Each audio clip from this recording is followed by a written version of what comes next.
Dans cette histoire de l'astrologie, nous en arrivons au XVIe siècle, siècle dit de la Renaissance, car on y redécouvre les sources antiques. Les érudits de cette époque sont dans l'ensemble favorables à l'astrologie. En 1520, une chaire d'astrologie est même fondée à l'université papale. Le médecin suisse Bombastus von Hohenheim, plus connu sous le nom de Paracelse, fonde la médecine hermétique et utilise le symbolisme astrologique dans l'exercice de son art.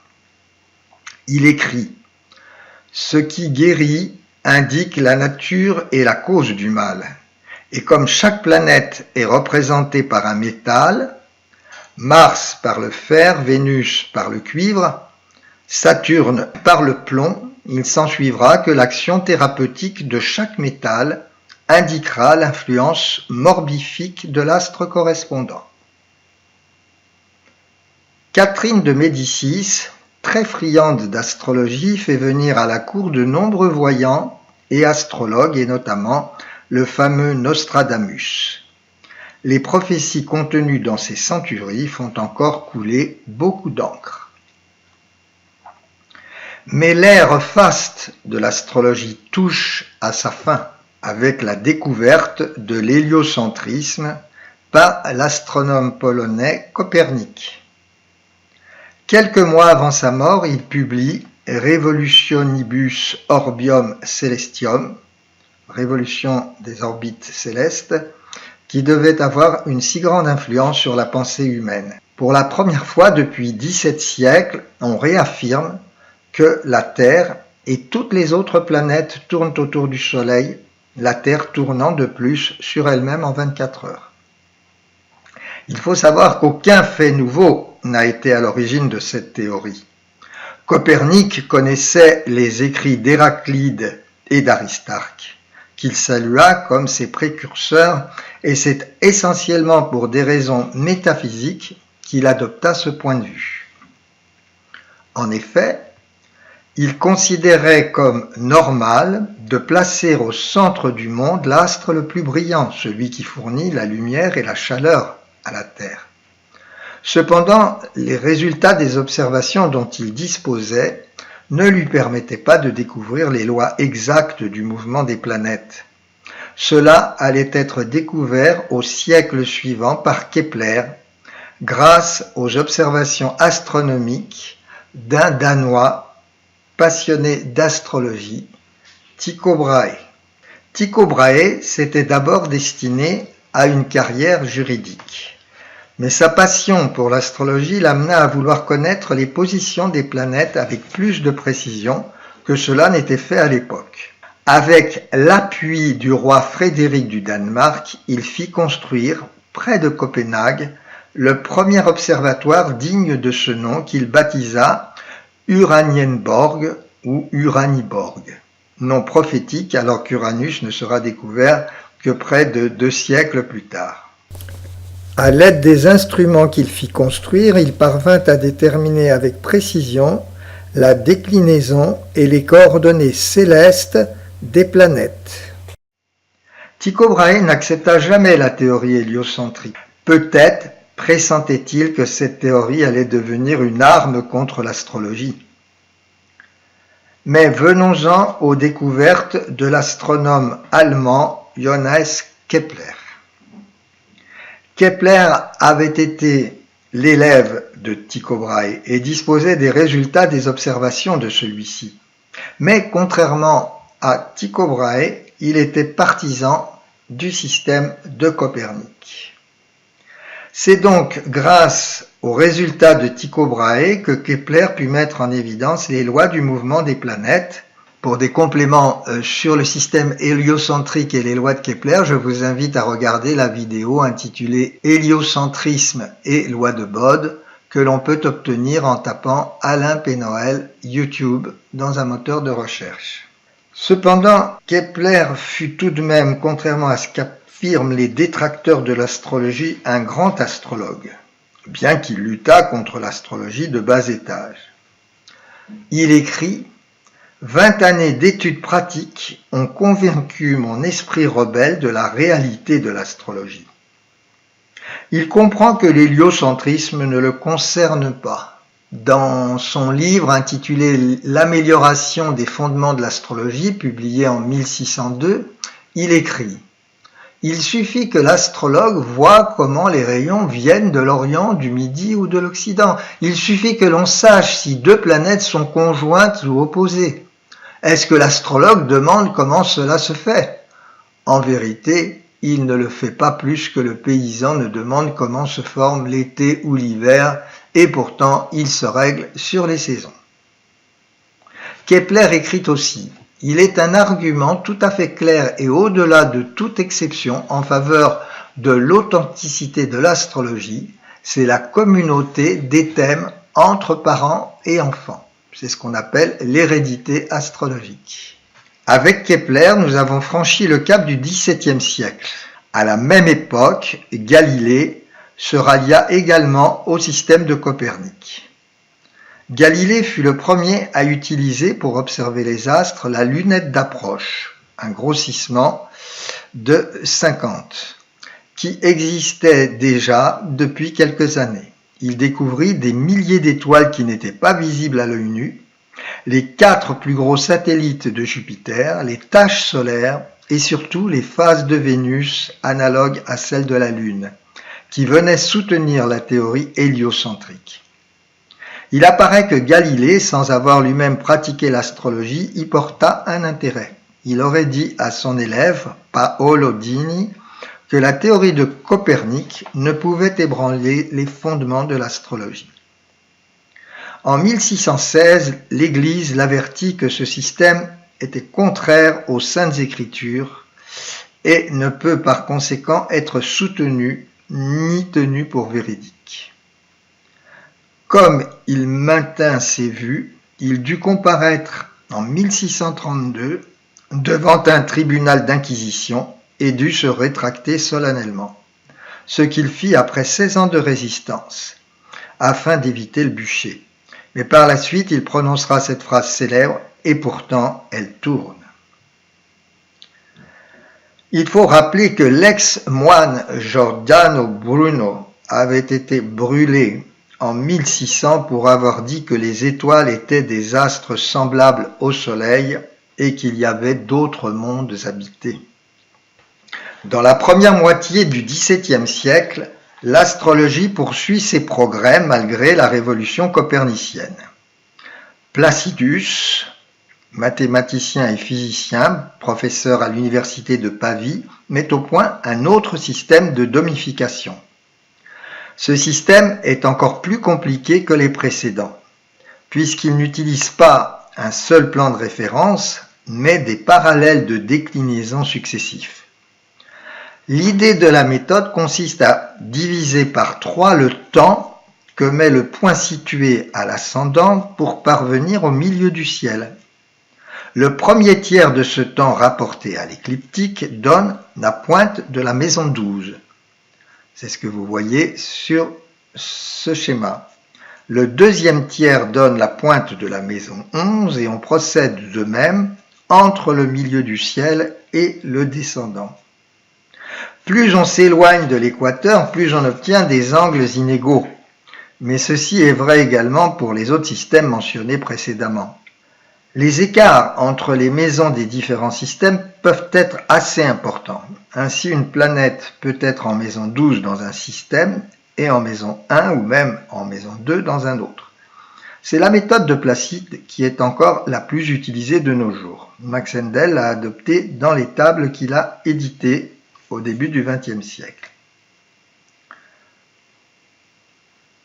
Il faut tout de même savoir que certains astrologues utilisent d'autres systèmes, y compris celui de l'Antiquité, où l'ascendant est à 15 degrés de la pointe de la maison 1.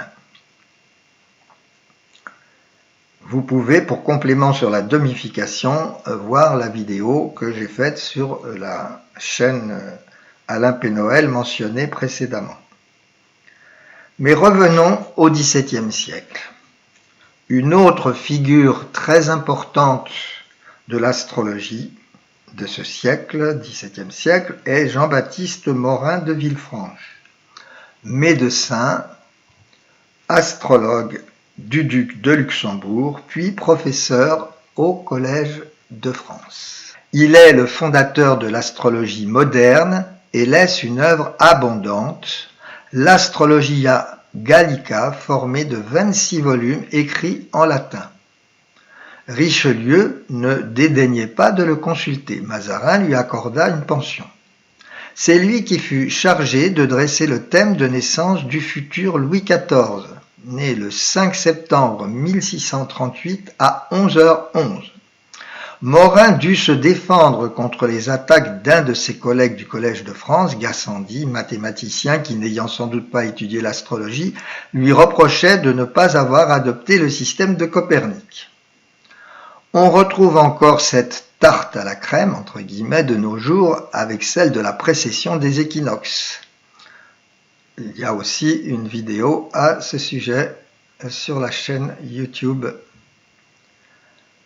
En 1666, Colbert, ministre de Louis XIV, créa l'Académie des sciences et, au nom de la raison, interdit que l'astrologie y soit enseignée, ni même pratiquée par ses membres au risque de perdre leur poste.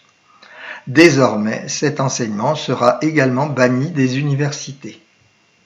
Un invincible déclin ne tarde pas à se dessiner. Avant de quitter le XVIIe siècle, disons quelques mots de Newton, car il est le fondateur de l'astronomie mécaniste qui contribua à reléguer encore un peu plus l'astrologie au placard des superstitions, avec pour certains la religion elle-même. Son père était déjà mort avant sa naissance et il fut élevé par sa grand-mère. À 16 ans, sa mère lui demanda de reprendre la ferme. Heureusement, elle comprit qu'il était davantage fait pour les études. À 18 ans, il entra à Cambridge, où un professeur de mathématiques, Isaac Barrow, lui ouvrit les portes du savoir. À 25 ans, il était déjà un mathématicien et physicien de génie. Il s'intéressa à l'optique et par l'étude des prismes mit au point sa théorie de la lumière. Et il découvrit les lois de la mécanique permettant d'expliquer en particulier les mouvements des planètes mis en évidence par Kepler un siècle plus tôt. La légende dit que c'est en observant la chute d'une pomme qu'il eut l'intuition de la loi d'attraction universelle. Paul Valéry écrit à ce sujet : « Il fallait être Newton pour apercevoir que la Lune tombe quand tout le monde voit bien qu'elle ne tombe pas. » En effet, un objet envoyé en l'air retombe par la loi de la gravité, mais c'est la même loi qui s'applique à un satellite naturel ou artificiel. Il se trouve à une distance telle que la Terre n'est plus assez près pour qu'il tombe dessus, et c'est ainsi qu'il se met à tourner autour. On peut voir cela comme une chute continuelle, la Terre se dérobant sans cesse. Newton lui-même n'était pas matérialiste. Il écrit « Ce plus qu'admirable système du Soleil, des planètes et des comètes ne peut émaner que du dessein et de l'autorité d'un être intelligent et puissant. » Mais la plupart des scientifiques, pendant plus de 2 siècles, ont préféré ignorer cet aspect de la pensée de Newton et croire, à partir de ses découvertes, que tout, entre guillemets, peut être expliqué mécaniquement et que tout est purement physique. Il faudra attendre le XXe siècle, avec les paradoxes de la relativité d'Einstein et de la mécanique quantique, pour que les scientifiques, du moins certains, adoptent une position plus ouverte, comme nous le verrons par la suite. Abordons maintenant l'astrologie au XVIIIe siècle. On peut dire en forme de boutade qu'au XVIIIe siècle, siècle des Lumières, les astres n'éclairent plus.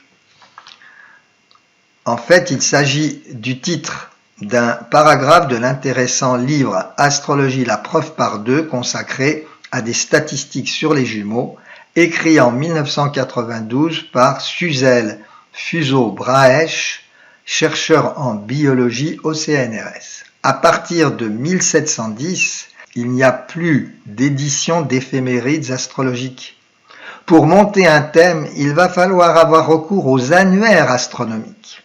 Or, ces derniers donnent les positions des planètes dans un système de repérage lié à l'équateur céleste, ce qu'on appelle l'ascension droite et la déclinaison, et non pas par rapport à l'écliptique, longitude et latitude céleste, comme cela est nécessaire en astrologie. Or, la conversion d'un système à l'autre nécessite des connaissances de trigonométrie sphérique et justement la plupart des personnes qui ont ces connaissances ne croient plus à l'astrologie. Il ne va donc plus subsister alors qu'une vague astrologie d'almanach qui contribue encore plus à décrédibiliser l'astrologie. Diderot écrit dans son encyclopédie « Aujourd'hui, le nom d'astrologue est devenu si ridicule qu'à peine le bas peuple ajoute-t-il quelquefois aux prédictions des almanachs. » Henri de Boulainvilliers, historien et philosophe, pratique l'astrologie et essaye de la défendre.